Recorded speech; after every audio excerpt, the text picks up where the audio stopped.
how would you describe yourself, and just recap for folks that may not know who you are, the work you've done? Well, thank you, Alex. You've done I feel you've done an amazing job too, and it's a real honor to be on here with you. I would kind of describe myself as a constitutional activist, and I'm so happy that we have more and more activists instead of just sitting back. That's exactly what we need. We need more people getting involved and taking action. And well, I don't know where to start here. What would you? The original committees of safety, like you were saying, they were actually like a subcommittee of the original colonial assemblies. And when the royal governor was acting as the executive branch, we still had the colonial assemblies. The committees of safety functioned as their executive branch, and they appointed the local committees of safety, appointed the officers, militia officers, for their security and defense. And that's why they call state police public safety today, because they try to have its, quote, roots of empowerment through the state legislatures and through their charters, but really they've just turned into federal minions. So you're trying to bring back the real committees of safety, and I'm sure you know, yes, you were demonized in the Virginia anti-terrorism threat assessment. You were demonized in previous MIAC reports, now reported on by the Kansas City Star. They are very upset about citizens actually working with their elected representatives, because we have the executive branch of the feds trying to make not just the state legislatures invalid and ceremonial and vestigial, but also the federal Congress and PDD 51. So they are desperately trying to even render the legislatures gelded, and they're very afraid of the people tying in to their real power, the state governments constituted by the people. And so they're screaming bloody murder. The feds are. This is like kryptonite to Bizarro. Exactly. You're absolutely right, Alex. And I think they know that, and this thing is so powerful, and you've done a great job on breaking that left-right paradigm. False left-right paradigm. I mean, they're so afraid, our adversaries, if we ever unite and get behind this common, what's for our common general welfare and safety, the people, and bring that power back to the people. So that's what we're really about. The committees of safety differ in that sense. We're not part of the state legislators, but we are working with them. We support our state legislators in performing their most vital constitutional duties. And Dr. Edwin Vieira happens to be the chairman of our board. He pointed out pretty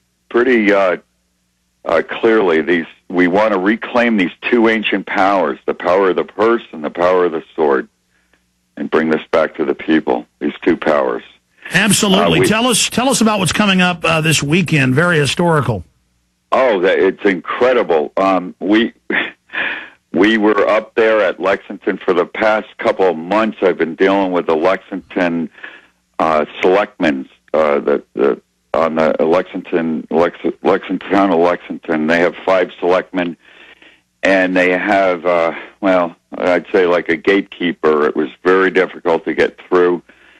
We ended up at the selectmen's meeting, and we needed 3 of the 5 votes of the selectmen to get this. We had major opposition for our group to get this. Yeah, to be able to assemble in America now is near impossible, but you did get through that unconstitutional hoop. On the actual green where the Battle of Lexington took place, we have the official commit. We got the permit. Committees of safety got the permit for the official staging area on the actual anniversary, on the day beautiful of the anniversary. They're not having the official reenactment till the next day. So this is really amazing, and we've got oath keepers, like you mentioned. They'll be attending. It's a great coalition that we're building. And by the way, there's all these big famous Navy SEAL captains and other people that lead movements of millions of people. are going to be there. I mean, there are a lot of big, heavy hitters that are going to be there. I'm very honored you guys have invited me. I'm tied down here. I hope you make it, Alex. We really need you there, and I'd love to talk to you off air about what's going on there. But well, okay, we'll talk after the show. I apologize for not calling you. I've just been so busy with interviews and everything else because we're having such a huge harvest right now, Walter, as you know. So many people are waking up right now that I'm just tied down to in radio interviews talking to millions a day. But what's important here is that you and others that have been in this fight as long as I have or longer, you're out there as people wake up to the New World Order and get upset. You're actually out there showing them what the real problem is instead of letting them get co-opted by the controlled left or the controlled right. And so this is the time for every able-bodied man and woman to come to the aid of their country and to fill in that vacuum. There's a power vacuum now because the New World Order is so unpopular. We've got to come in there and fill it with the Constitution, with the Bill of Rights, with the spirit of 1776. I believe we have a simple plan here, and I think it will work, and it's very powerful. It's a simple plan. It's contained in this petition we have on our site. You can download it.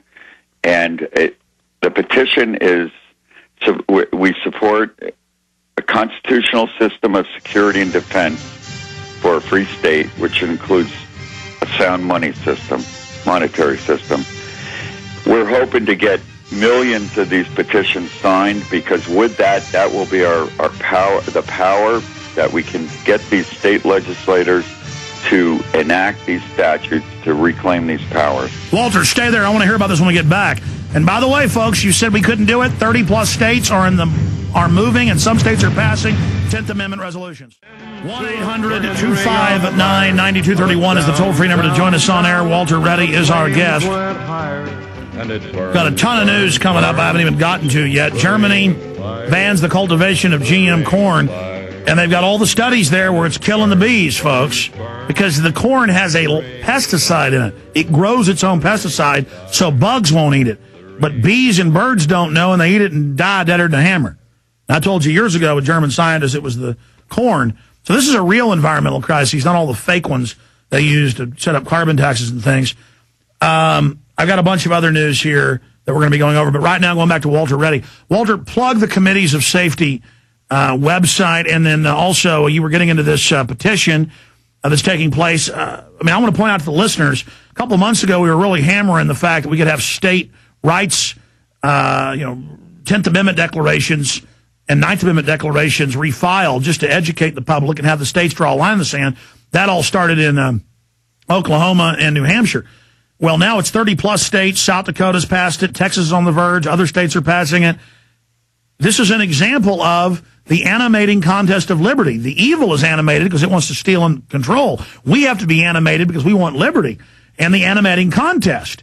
Get that competitive spirit out there to beat their attempted takeover. So please continue. Yes, you're right, Alex. We have a lot of allies within our state legislators, and it's a great first step. The way I see it, exerting this 10th Amendment, their sovereignty, and they're starting to wake up. A lot of these state legislators, are just starting to wake up, too, to where that real power resides. It resides with we the people in the states, and the federal government's limited. So what we're doing, what these statutes, what these petitions that we're calling for, this will put teeth into those 10th Amendment resolutions, because right now, without that revitalized state militia and the sound, stable money system, it's just the federal government is still controlling the purse strings, and we need to be able to get these powers back. Now, Walter Reddy, explain this to people. You've been studying the militia and promoting it for many years. I've studied the Federalist Papers, the Anti-Federalist Papers. I've interviewed all these constitutional law scholars. I've gotten a pretty clear picture, but I want to get your take on it because there's confusion. There's really three militias. There's the liberal, fake, counterfeit, Obama, tattle on your neighbor, do gun confiscation militia, which they've openly announced and detailed what it is. It's exactly what we said because we read their book, the chief of staff. There's the infiltrated FBI-created fake racist militia, where we caught the Viper militia and everybody else, where the FBI becomes a militia leader. They recruit weak-minded people. They set them up and sting them to create the illusion of this big, dangerous militia, to demonize the third type, the real militia that is local, state-controlled by the counties, the cities, and legislatures, really civil defense for the state sovereignty against common criminals and the feds. And so people try to oversimplify and confuse the three militias. I had a big liberal talk show host ask me, well, if you're for militias, Alex, why aren't you for what Barack Obama wants? There's a difference between federal compulsory and local state militias. Absolutely. And what the Department of Homeland Security, this top-down structure, pyramidal structure, is what they're trying to impose on us.